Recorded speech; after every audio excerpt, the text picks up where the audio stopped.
Andrew, welcome. It is our penultimate trader chat here with Star Sports before Christmas. Flynn Goward and Johnny Ward to talk through the weekend's events. And Flynn, there's really only one place to start here, and that is football, because in the Premier League, none of the favourites for the title or none of those kind of contenders managed to win. It was all set up beautifully for Liverpool to stretch their leads at Fulham, and they couldn't even manage that. This was a good weekend for Star Sports, I would speculate. It was, and to be fair, Johnny, it was a good week across the board when we go through the multiple sports. I'm not going to rub it into the punters. I'm not going to give any rub downs out. But, magnanimous in victory and defeat. Yeah, exactly. We are pay out with a smile, but we also take the money with a smile as well. So starting with football. So like you just said, the results went our way this week. The outright market has had a bit of a shake-up. Liverpool are actually 7-4 from 15-8, so shortened up slightly. But I think that's because of what their rivals did at the weekend compared to what they did against Fulham yesterday. You've got to be pretty disappointed with them. City 7-4 from 2-1, so shortened up. Spurs and Chelsea, we saw them shorten into 5-1 last week from 11-2. They've gone the other way this week. They've gone out to 11-2. Man United shortened into 16-1 from 18. But the big moves this week were Leicester into 25-1 from 40s. Obviously, we saw a really, really good performance last night, winning 3-0. 3-0 up in the first half, and it looks like Vardy's firing and not showing his age, really, is he? So a few shake-ups in the outright market. And we've also had shake-ups in other outright markets, not just to win the Premier League, but the relegation market. Well, I watched a bit of Sheffield United. Just to mention, Leicester are 4-1 to finish in the top four. If you want maybe a more realistic bet, which is far from the worst bet considering the doubts about some of the others. But I watched Sheffield United, Flynn, and holy crap, they look like they just wouldn't beat anyone at the moment. Oh, they are really, really poor. I mean, for Sheffield United to go down, they're now 5 to go down. I think they're still juicing that price. I think they'll go shorter. They're same as West Brom at 5 on. Then you're at Fulham at 8-13. Fulham have obviously lengthened slightly with the result against Liverpool yesterday, very unexpected. And then you're into odds against with Burnley 11-10 and Brighton 5-1, etc., etc. Arsenal 50-1 to go down. I mean, that's unbelievable, isn't it? 400-1 to win the league and 50-1 to go down. As an Arsenal fan, it's pretty depressing reading, really. Well, just actually on that, because they played Dundalk during the week. I watched the game and, it was a bit of a dead rubber or whatever, but you just got the impression looking at Arteta on the sideline that his composure is kind of gone now. I didn't see them last night, but it's obviously going from bad to worse. He's in danger of getting into the space now where he's obviously a very inexperienced manager and coming under the wing of Guardiola previously, but he's very inexperienced, and I think that can go two ways. If you're performing well and if you've got the dressing room, it can be like a breath of fresh air. He's got a fresh pair of eyes. He's really got them playing, but it can very quickly go the other way if he doesn't really know what he's doing. And at the moment, that's what the market's saying. He's now 2-1 to be the first to go, Arteta. When we spoke last week, Johnny, he was 5-1. Before that, he was 40, just shortening all the time. Chris Wilder's out to 9-4, and Slavan Bilic is your favourite there at 6-4 to go next. But it's going to be Bilic and Arteta vying for favouritism in that market. Really, really depressing reading for Arsenal fans. Hopefully, it picks up at some point. It'll be interesting to see what happens now. We've not got as many European games in the week. What that does for the big sides. We saw Leicester in previous weeks struggle to go away midweek and then come back and form of the weekend and with the other big teams. So it'll be interesting to see what happens there. What I did want to touch on quickly was just some of the other markets that we spoke about before the season, Johnny. And these are markets that we've priced up that no other bookies have. So firstly, I just wanted to touch on the England midfield hopefuls market. So we are updating this in running and we've got it all on site. Favourite for that market is Jack Grealish. He's odds on, he's 5-6. So with this what a player he is, by the way. Yeah, he's fantastic, isn't he? And with this market, you get 1 point for a goal, 1 point for an assist, and 1 point for a clean sheet. Must play at least 60 minutes of the game to qualify for the clean sheet.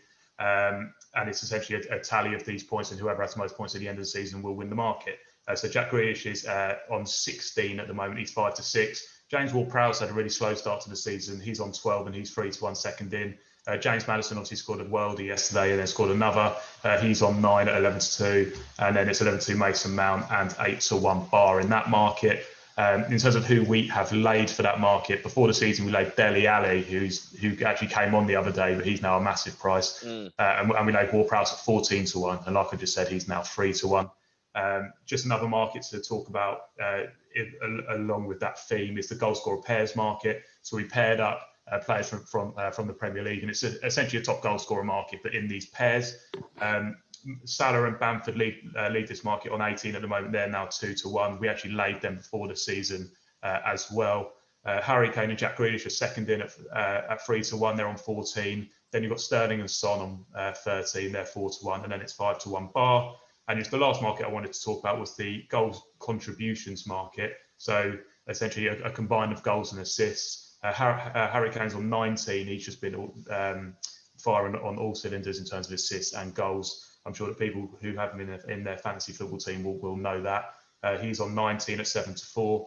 Salah's second in. He's on 14 at 4-1. Vardy is on 15 at 9-2, and then it's 11-2 bar. So just a few different markets for people to get involved in there. We would quite like Kane to get beat in that market, although it's not looking likely at this stage. We laid him at 11-4 and 5-2 in running.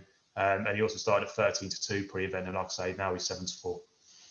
Yeah, that is a fascinating market. And just looking at the top scorer kind of list as well, Calvert-Lewin 11, Vardy and Son Heung-min and Salah on 10 with Kane on 9. That's going to be a fascinating race. Just getting on to racing. So obviously, I guess there's a lot of debate about Goshen on Saturday. I thought he looked very short. And I'm not saying that kind of after the event because, I just thought he's two flat performances this season. I'm generally not a big fan on 4-year-olds going into the senior hurdling season, but that's kind of irrelevant because the horse clearly isn't right. And as he showed that again on Saturday, he's actually not right at the moment.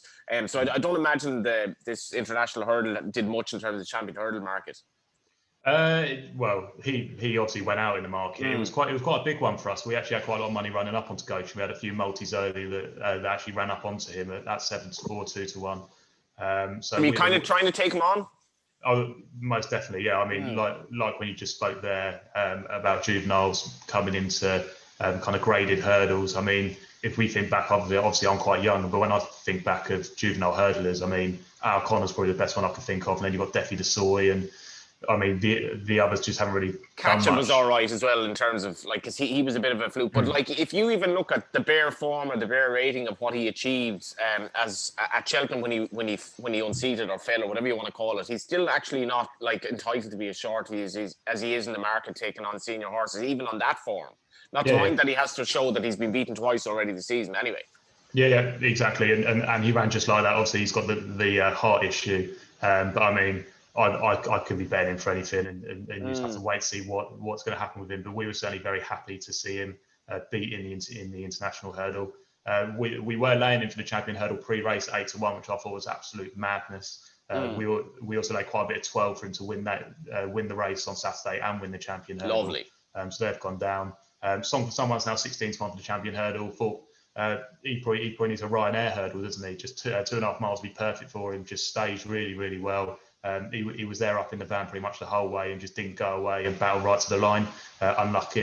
It was unlucky of Silver Street not to get to him, but I thought he was fairly impressive and not done too much for the champion hurdle. To be honest with you, this race never really does it? The next one to talk about is probably Chan Street Lad winning the Caspian Caviar Gold Cup at 16-1. Great result for us. We laid good boy Bobby in the race, who shortened up into 6-1. All the money was for him. He did finish in the frame, but that wasn't too bad. Al Dancer was the big anti-post loser, and it was good to see him out the frame. Chatham Street Lad is now 16-1 for the Marsh and the RSA. Fantastic interview after the race. I'm sure you were enjoying watching that. Yeah, fantastic from Nick Winters. Great to see. These Irish horses just keep coming over, and it'll be interesting to see what stance the handicapper takes when he gets to March, because there's been quite a few handicaps now where the Irish have been coming over and have been winning. I'm not saying it's a bad thing, but it'll be interesting to see what happens in March when we do get there. I actually might ask your trading team to have a look at putting up some sort of a market on Ireland versus Britain, the old Press-Free Cup betting, because Irish people will probably be a little bit overconfident after Saturday, and it's always an interesting market, I think, as well. But Chatham Street Lads, I mean, it's nice to see Mick Winters have a nice horse again. Yeah, but how much do you think he's got to improve to be in the shake-up for those type of races at the festival, Johnny? No, well, what do you win off? 141? He doesn't really. He's already... He's going to be a 154 horse, isn't he? Or something like that, 154. And even if so, was he had 7 chase starts, he's won 3 of his last 4 now, and you know, he's been kind of he's been taken along kind of quite slowly because he was off for a long time before coming back this year. He travels really well in these races, so that's the one thing. And I think Nick Winter's having a lively Cheltenham candidate. That's what racing needs. Yeah, exactly. And he absolutely winged the last, which means he obviously had absolutely tons in the tank. So it'd be interesting to see where he goes next, whether he has a spin round at Christmas somewhere or whether he just keeps the powder dry. I guess one more just to talk about Channel would be Chantry House. In terms of trading for the weekend, it was Goshen and Chantry House that were the big ones for us. We laid Chantry House really big. At 4-7, it then kind of went the other way, but that was a picture perfect result for us. Beautiful. Fusel Raffle staying on well to win. Don't think Chantry House will be winning anything when we get to Cheltenham, but he's 25-1 for the Marsh. Can't see him getting it Envoy Elen. And then just the last one to talk about from Saturday would be Adagio, that won the Triumph Hurdle Trial. Gone 16-1 for the Triumph Hurdle, but you'll think that it was a pretty poor race at the weekend, and I'd happily lay any 16s. Yeah, I'd say some decent Irish horses probably haven't yet appeared or are on the way to appearing. Yeah, completely agree with that. And with this Triumph Hurdle market, you'll see new horses coming out all the way up to February, won't you, when you get to that kind of Kempton card and all that. So I wouldn't be getting too stuck into that market, but I'd happily lay the 16 there. And then just one to touch on from Friday, that would be Mr. Fisher winning the rearranged Peterborough Chase at Cheltenham. Real solid winner in the book for us. We laid Kalashnikov all the way down. He was the big bogey for us in that race. That kind of made our Friday. Mr. Fisher going in. He's now 16-1 for the Ryanair. That'll be the likely target in March. I think he'll have to be improving to kind of get near in that race, because I think Imperial Laura will be the one to beat there. I think it sounds like if I'm going to ask Ben Keith for a Christmas bonus, today might be the day after the weekend you've had. It's been a pretty good weekend, but don't ask for too many bonuses because it'll probably turn around this week and I'll be out of the job next week, Johnny. Yeah, he might send some food-related hamper or something like that, or a voucher to some spanky restaurant. But anyway, Ben, if you're listening, I'm all ears. Let's talk a little bit of boxing. AJ gets the job done, and obviously a bit of golf as well. Yeah, so starting on the boxing, it was fantastic fight to watch. Really good performance from AJ. Again, another good result for us purely because we just couldn't lay him at 10 on. But we saw a lot of money for Pulev. In these boxing matches where we're betting 10 on and then 6-1 the other side, we do see quite a bit of money for the other side, because I was just speaking to you beforehand that in these boxing matches that's still quite a competitive matchup. If you see a horse race where you got 10 on 6-1, you just expect the horse to dot up. I know AJ was quite impressive at the weekend, but you can still get caught with the right hand and then you're out. So we did see quite a bit of money for Pulev at 6-1, 13-2 before the fight. We couldn't give away AJ. We did lay AJ late. But that was in rounds 10 to 12 really, rather than 9. So even round 9 copping was pretty good. If round 3 had copped, AJ had him in real bad trouble during round 3. If that had copped, then it would have been a different result for us, because we laid quite a lot of round 3. We've seen in the past that AJ has got his opponents beat in round 3, or at least got them in real bad trouble, like Ruiz, etc. So that's why the punters were probably latching onto that. It was around 12-1 that. But being stopped in round 9 was a pretty good result for us, so we weren't complaining. It looks like he'll probably set up a match with either Usyk or Tyson Fury going into next year. Depends whether they need to take care of Usyk as the mandatory for one of the belts, or whether they're getting it an exception and fight Fury. So that's pretty much a pick and fight. I mean, Fury's slight favourite. Joshua's shortened up slightly, but that'll be a really interesting fight, probably the biggest British boxing match in history, I'd imagine. Wow.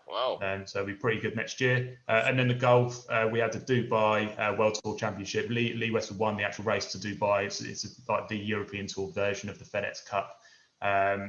Matthew Fitzpatrick winning was another good result. Sorry to say it again. Tommy Fleetwood, we seem to lay a lot of Tommy Fleetwood, and he was by far the worst result. But obviously it was fine with Fitzpatrick winning. So on all accounts this week, Johnny, I was pretty happy with the business, and results just went our way.